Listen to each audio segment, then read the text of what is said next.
Hi there folks, on my phone. Speaking to you as this is going to be the first video in a series in which I explore the topic of trans joy. You might find it interesting, but I'm more hoping that some people watch this and find it a bit beneficial.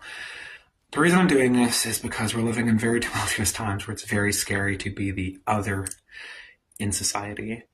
And yeah, trans people are under attack on a daily basis, and that's why I think that joy is all the more important, because we're living in a world that doesn't want to see us smile, wants us gone from public life, and in more extreme examples, wants us dead.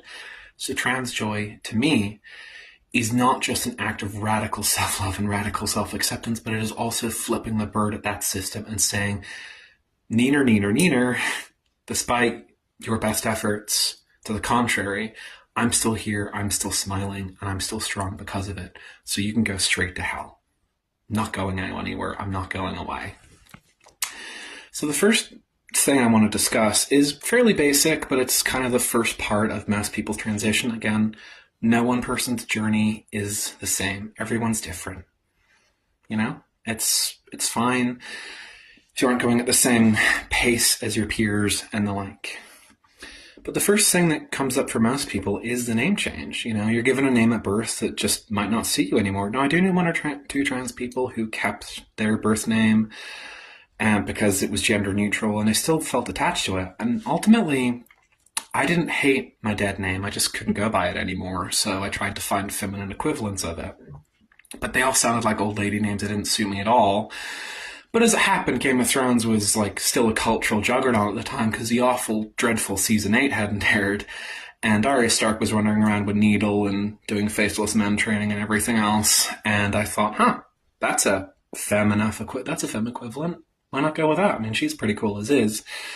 So I both am and I'm not named for Arya Stark. It just, her name happened to be a fun coincidence. I didn't just choose to go into Arya Stark and be like, oh yeah, that's cool. But ultimately, you know, that's my journey with my own name. It's perfectly fine if it takes you a while to come up with one that ultimately suits yourself, because your name is you. It's the first thing that people hear when you introduce themselves to you. In certain jobs, it's a name tag. It's the first thing people see. And names are so important to you and your identity and everything else. And for the first couple of years in your transition, once you pick that name, and if people around you are embracing it, calling you that, the magic wears off eventually, I'm afraid. But for that initial stage, early months to years, depending, it feels like a dog being called by their name. You go, oh, you're all excited. And there's this warm, cozy feeling on the inside. To me, like, hearing my name now feels like the most normal thing in the world. Like, you know, hardly anyone uses my dead name anymore, and even then it's just a slip up.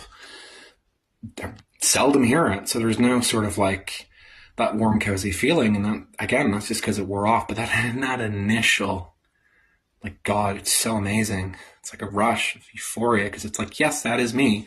Just when you pick your new name, be careful around the fairy folk. Just they ask you for your name, don't tell them. But if I'm being 100% honest, I'd rather take my bets with the Fae than the fascists, for instance.